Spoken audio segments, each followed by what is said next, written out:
ಬ್ರಹ್ಮಾವರ ಕೋಟೆತಟ್ಟು ಗ್ರಾಮ ಪಂಚಾಯತ್ ವ್ಯಾಪ್ತಿಯ ಕೊರಗರಕೇರಿಯ ಕುಟುಂಬವೊಂದರಲ್ಲಿ ನಡೆದ ಮೆಹಂದಿ ಕಾರ್ಯಕ್ರಮದಲ್ಲಿ ಪೊಲೀಸರ ದೌರ್ಜನ್ಯಕ್ಕೆ ಸಂಬಂಧಿಸಿದಂತೆ ಪೊಲೀಸ್ ಠಾಣೆಯ ಪಿಎಸ್ಸಿ ಅವರ ಅಮಾನತು ಸೇರಿದಂತೆ 5ಕ್ಕೂ ಹೆಚ್ಚು ಪೊಲೀಸರ ವರ್ಗಾವಣೆ ಮಾಡಲಾಗಿದೆ. ಮೇಲಾಧಿಕಾರಿಗಳಿಂದ ಸಮಗ್ರ ತನಿಖೆಯನ್ನು ನಡೆಸಿ ತಪ್ಪಿತಸ್ಥರ ಮೇಲೆ ಕಾನೂನು ಕ್ರಮ ಕೈಗೊಳ್ಳಲಾಗುವುದು ಎಂದು ಸಮಾಜ ಕಲ್ಯಾಣ ಹಾಗೂ ಹಿಂದುಳಿದ ವರ್ಗಗಳ ಕಲ್ಯಾಣ ಸಚಿವ ಕೋಟ ಶ್ರೀನಿವಾಸ್ ಪೂಜಾರಿ ಹೇಳಿದ್ದಾರೆ. ಉತ್ತರ ಕನ್ನಡ ಜಿಲ್ಲೆಯ ಕುಮಟಾದಲ್ಲಿ ನೊಂದ ಕುಟುಂಬದ ವಿವಾಹ ಸಮಾರಂಭದಲ್ಲಿ ಭಾಗಿಯಾಗಿ ಮಾಧ್ಯಮದವರೊಂದಿಗೆ ಅವರು ಮಾತನಾಡಿದರು. ಮುಗ್ಧ ಜನರ ಮೇಲೆ ಹಲ್ಲೆ ನಡೆದದ್ದು ನೋವಿನ ಸಂಗತಿ. ವಿವಾಹದ ಕಾರ್ಯಕ್ರಮವೆಲ್ಲ ಮುಗಿದ ನಂತರ ತಡರಾತ್ರಿ ಆದರೂ ಸಂತ್ರಸ್ತ ಕುಟುಂಬದವರ ಮನೆಗೆ ಭೇಟಿ ನೀಡಿ ಸಾಂತ್ವನವನ್ನು ಕೂಡ ನಾನು ಹೇಳಲಿದ್ದೇನೆ ಎಂದರು.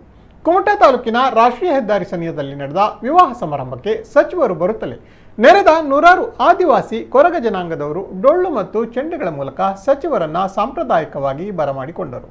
ಈ ವೇಳೆ ಸಚಿವರು ಅಲ್ಲಿ ನಡೆದ ಘಟನಾವಳಿಗಳ ಕುರಿತು ಮಾಹಿತಿಯನ್ನು ಕೂಡ ಪಡೆದುಕೊಂಡರು.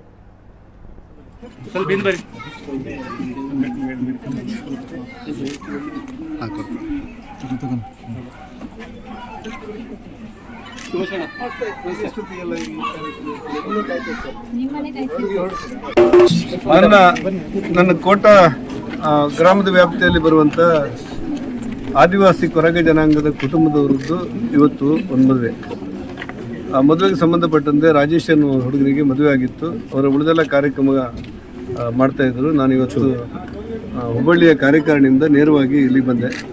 ಸ್ವಾಭಾವಿಕವಾಗಿ ಏನಾಗಿತ್ತು ಅಂದರೆ ಮೊನ್ನೆ ನಡೆದಂಥ ಘಟನೆಯಿಂದಾಗಿ ಈ ಆದಿವಾಸಿ ಜನಾಂಗದ ಕೊರಗ ಜನಾಂಗದವರು ಮೆಹಂದಿ ಮಾಡ್ತಾ ಇರುವ ಸಂದರ್ಭದಲ್ಲಿ ಅಲ್ಲಿಯ ಕೋಟಾ ಠಾಣಾಧಿಕಾರಿಗಳು ಮತ್ತು ಉಳಿದ ಸಿಬ್ಬಂದಿಗಳು ರಾತ್ರಿ ಹೋಗಿ ಅದು DJ ಹಾಕಿದ್ದಾರೆ ಅನ್ನೋ ಕಾರಣಕ್ಕೆ ಚರ್ಚೆಗಳಾಗಿ ಇವ್ರ ಮೇಲೆ ಹಲ್ಲೆ ಮಾಡಿದ್ದಾರೆ ಅನ್ನುವಂಥ ದೂರಿದೆ. ಅದರ ಹಿನ್ನೆಲೆಯಲ್ಲಿ ನಾನು ಹುಬ್ಬಳ್ಳಿಯಲ್ಲಿರುವಾಗಲೇ ಗ್ರಾಮ ಮಂತ್ರಿಗಳ ಜೊತೆಯಲ್ಲಿ ಮತ್ತು ಹಿರಿಯ ಪೊಲೀಸ್ ವರಿಷ್ಠಾಧಿಕಾರಿಗಳ ಜೊತೆಯಲ್ಲಿ ಜಿಲ್ಲಾಧಿಕಾರಿ ಜೊತೆಯಲ್ಲಿ IG ಜೊತೆಯಲ್ಲಿ ಮಾತಾಡಿದ್ದೆ. ಸ್ವಾಭಾವಿಕವಾಗಿ ಅಲ್ಲಿ ಪೊಲೀಸರು ತಪ್ಪು ಮಾಡಿದ್ದಾರೆ ಎನ್ನುವ ಕಾರಣಕ್ಕೋಸ್ಕರ ಅವ್ರ ಮೇಲೆ ಕ್ರಮ ಜರುಗಿಸುವಂಥದ್ದು, ಅವರ ಅಮಾನತು ಮಾಡುವಂಥದ್ದು ಮತ್ತು ವರ್ಗಾವಣೆ ಮಾಡುವಂಥದ್ದು ಸೇರಿದಂತೆ ಕ್ರಮ ಜರುಗಿಸುವ ಕೆಲಸಗಳು ಮಾಡಿದ್ದೇವೆ. ಈ ಆದಿವಾಸಿ ಜನಾಂಗಕ್ಕೆ ಅನ್ಯಾಯ ಆಗಿದೆ, ಅಪಮಾನ ಆಗಿದೆ ಅನ್ನುವ ಕಾರಣಕ್ಕೆ ಅದರ ಸಮಗ್ರ ತನಿಖೆಗೆ ಕೂಡ ಆದೇಶವನ್ನು ನಾನು ಸಮಾಜ ಕಲ್ಯಾಣ ಮಂತ್ರಿಯಾಗಿ ಮಾಡಿದ್ದೇನೆ. ಅವರ ಕುಟುಂಬದ ಮದುವೆಗೋಸ್ಕರ ಇವತ್ತು ಕುಮಟಕ್ಕೆ ಬಂದಿದ್ದೆ. ಕುಮಟದಲ್ಲಿ ಅವ್ರ ಜೊತೆಯೆಲ್ಲ ಮಾತಾಡಿದ್ದೆ.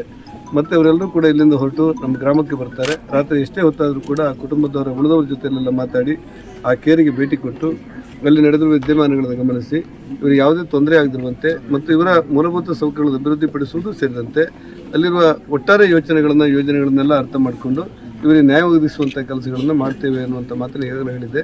ಸಮಾಜ ಕಲ್ಯಾಣ ಮಂತ್ರಿಯಾಗಿ ಈ ದಲಿತ ವರ್ಗದ ಜೊತೆ ನಮ್ಮ ಸರ್ಕಾರ ಅವರ ರಕ್ಷಣೆ ಕೊಡಲಿಕ್ಕೆ ಮತ್ತು ಅವರಿಗೆ ಏನಾದರೂ ಸಮಸ್ಯೆಗಳಾದರೂ ಕೂಡ ಪರಿಹಾರ ಮಾಡಲಿಕ್ಕೆ ಸಿದ್ಧವಾಗಿದೆ. ಇನ್ನೊಂದು ಹೆಜ್ಜೆ ಮುಂದೋಗಿ ಆ ಕೊರಗರ ಕೆಲೆಯಲ್ಲಿ ಏನೇನು ಅಭಿವೃದ್ಧಿ ಆಗಬೇಕು, ಅವರ ಕೌಟುಂಬಿಕವಾದ ಸಮಸ್ಯೆಗಳೇನು, ಆರ್ಥಿಕವಾದ ಸಮಸ್ಯೆಗಳೇನು, ಅವರ ಮನೆ ಮಠ ಬದುಕು ಕುಡಿಯುವ ನೀರು ಇವುಗಳಲ್ಲಿ ಏನಿದೆ ಅನ್ನೋದನ್ನು ಅಧ್ಯಯನ ಮಾಡಲಿಕ್ಕೆ ಹೇಳಿದೆ. ಆ ಎಲ್ಲ ಸಮಸ್ಯೆಗಳನ್ನು ಪರಿಹಾರ ಮಾಡಬೇಕು ಅಂತ ಅನಿಸಿದೆ. ನೂತನ ದಂಪತಿಗಳಿಗೆ ಶುಭ ಹಾರೈಸಲಿಕ್ಕೋಸ್ಕರ ನಾನು ಹುಬ್ಬಳ್ಳಿಯಿಂದ ನೇರವಾಗಿ ಕುಂದಾಪುರ ಮಾರ್ಗದಲ್ಲಿ ಬಂದಿದ್ದೇನೆ.